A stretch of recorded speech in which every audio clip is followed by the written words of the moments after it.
लुधियाना के दुगरी इलाके में जमीनी विवाद में दो गुट आपस में भिड़ गए। दो गुटों की लड़ाई में लाठी, ईंटों और गोलियों का जमकर इस्तेमाल हुआ। दरअसल गुरुवार दोपहर कार में सवार होकर 4-5 लोग दुगरी इलाके में पहुंचे थे। उन्होंने आते ही कार में तोड़फोड़ शुरू कर दी। जब कार मालिक ने ये सब देखा तो मौके पर पहुंचा। उसके पहुंचते ही हमलावरों ने उस पर फायरिंग कर दी। यूपी के झांसी में एक बेकाबू कार ने 8 औरतों की जान ले ली। बताया जाता है कि झांसी कानपुर हाईवे पर जब महिलाओं का समूह ओरछा मंदिर दर्शन के लिए जा रहा था, तभी तेज रफ्तार कार ने औरतों को कुचल डाला। मौके पर मौजूद लोगों ने आरोपी ड्राइवर को पकड़कर पुलिस के हवाले कर दिया है। महाराष्ट्र के सोलापुर में पुलिस ने एक शख्स को अपनी 65 साल की मां, बेटे और पत्नी की हत्या के आरोप में गिरफ्तार किया है।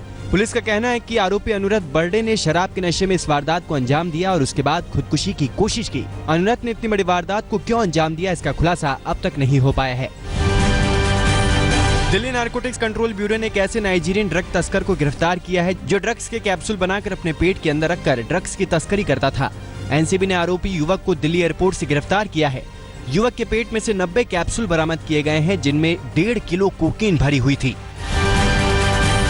दिल्ली से सटे गुड़गांव में बदमाशों ने मणप्पुरम गोल्ड लोन कंपनी के दफ्तर पर धावा बोलकर 32 किलो सोना लूट लिया।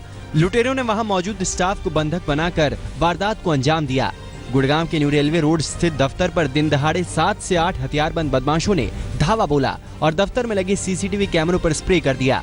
फिर वहां के कर्मचारियों को बंधक बनाकर लूट की वारदात को अंजाम दिया। दिल्ली में 2 राष्ट्रीय ताइक्वांडो खिलाड़ियों ने अपने कोच के खिलाफ दिल्ली के कमला मार्केट थाने में 0 एफआईआर दर्ज कराई है। खिलाड़ियों का आरोप है कि कुछ साल पहले जब वे स्कूल से पास होकर ताइक्वांडो सीखने गईं, तब कोच ने नशीला पदार्थ खिलाकर बलात्कार किया। यही नहीं, खिलाड़ियों ने कोच पर अश्लील वीडियो बनाकर ब्लैकमेल करने का भी आरोप लगाया।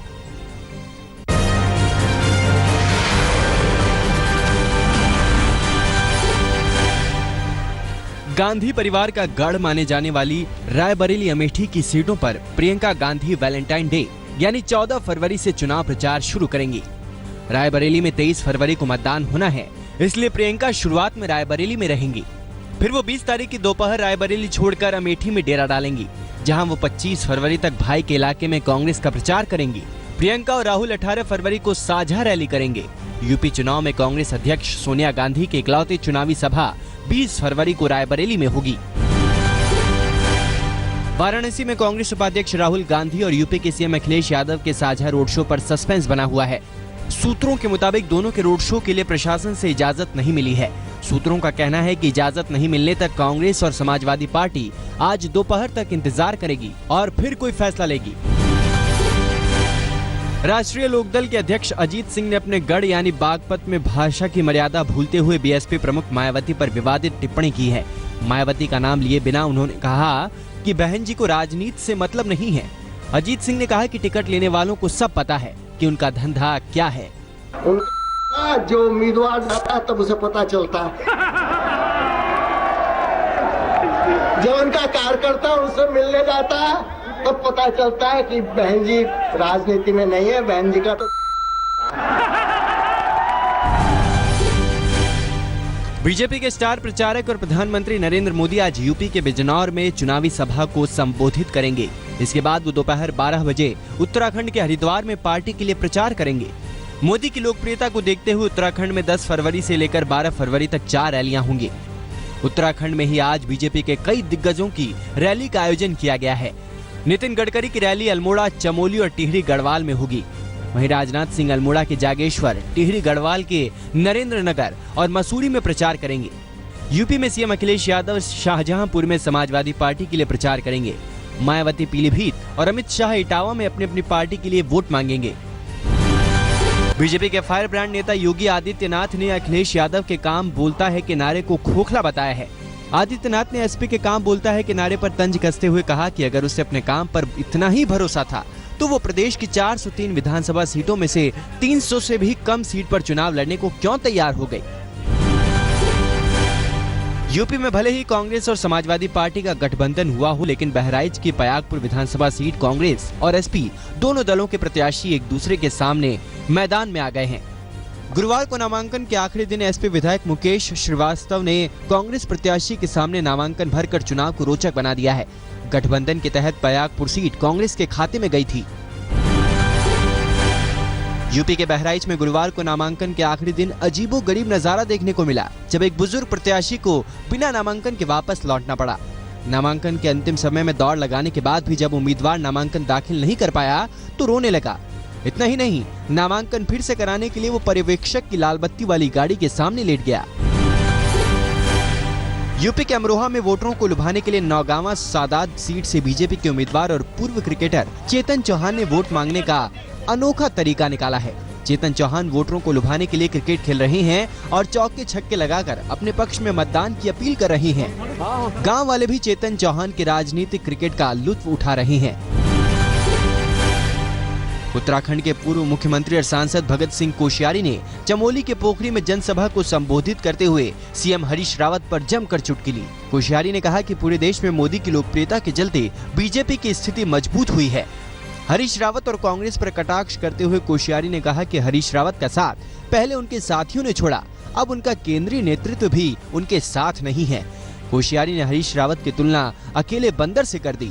हमारे पास जनता है तो स्वाभाविक रूप से हम उतनी बड़ी संख्या में सबके पास जा रहे हैं। अब वो तो अकेले पड़ गए। हमने कहा कि आपने सुना होगा अभी कि गढ़वाली और कुमाऊनी बोलते हैं एकलू बानर, अकेला बानर, अकेलवा बानर, तो उनकी हालत तो ऐसी हो गई है।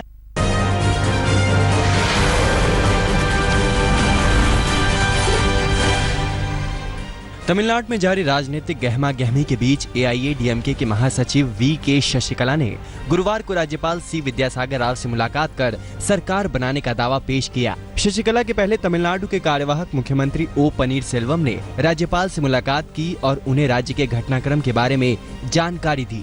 वहीं शशिकला ने अपने समर्थक सांसदों को दिल्ली में ही रुककर राष्ट्रपति से मुलाकात के लिए कहा है। दूसरी ओर राज्यपाल ने अपनी रिपोर्ट केंद्र सरकार को भेज दी है।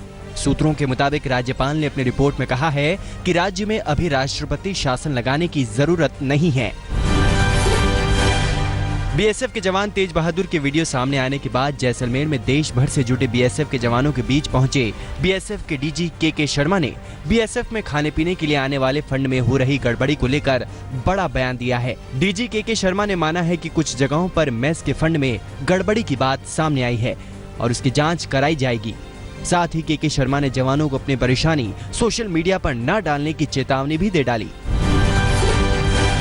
दिल्ली के जवाहरलाल नेहरू विश्वविद्यालय में छात्रों ने विरोध का नया तरीका अपनाया है। मौजूदा दिनों में छात्रों का प्रदर्शन जेएनयू प्रशासन के खिलाफ चल रहा है। इसी बीच 9 फरवरी को छात्रों के प्रदर्शन का तरीका थोड़ा अलग दिखा। छात्रों ने अपने सिर और आंखों पर पट्टी बांधकर ऐसा दिखाने की कोशिश कर रहे थे मानो किसी ने इन्हें घायल कर दिया हो। अपनी मांगों को लेकर कई दिनों से प्रदर्शन कर रहे छात्रों का आरोप है कि जेएनयू के वीसी इनसे मिलने या बात करने के लिए नहीं आ रहे हैं। इलाहाबाद यूनिवर्सिटी में उस वक्त अफरा तफरी मच गई जब एक छात्र ने मिट्टी का तेल छिड़ककर आत्मदाह की कोशिश की। छात्र वीसी दफ्तर पर अपनी मांगों को लेकर धरने पर बैठे थे, तभी पुलिस ने उनको हटाने के लिए लाठियां भांजी। उसी बीच एक छात्र ने अपने आप को आग के हवाले कर दिया। छात्र एंट्रेंस एग्जाम, ऑनलाइन और ऑफलाइन प्रक्रिया के अलावा कई मांगों को लेकर धरने पर बैठे हैं।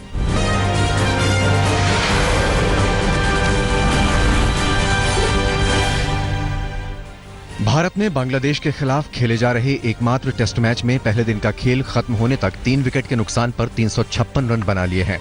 कप्तान विराट कोहली 111 रन बनाकर और अजिंक्य रहाणे 45 रन बनाकर अब भी क्रीज पर हैं।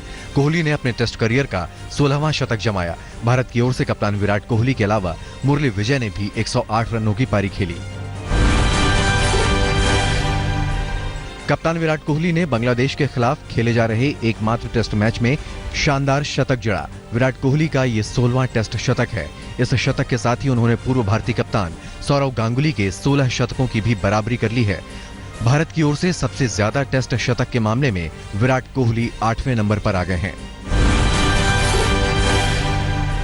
हाल ही में ऑस्ट्रेलिया के खिलाफ वनडे सीरीज में 1-4 से करारी शिकस्त खाने के बाद अजहर अली ने पाकिस्तान की वनडे टीम की कप्तानी से इस्तीफा दे दिया है। अजहर ने यह फैसला पाकिस्तान क्रिकेट बोर्ड के अध्यक्ष शहरयार खान से दुबई में मुलाकात करने के बाद लिया। अजहर की जगह सरफराज अहमद को वनडे टीम का कप्तान नियुक्त कर दिया गया है। सरफराज पहले से ही टी20 टीम की कमान संभाल रहे हैं।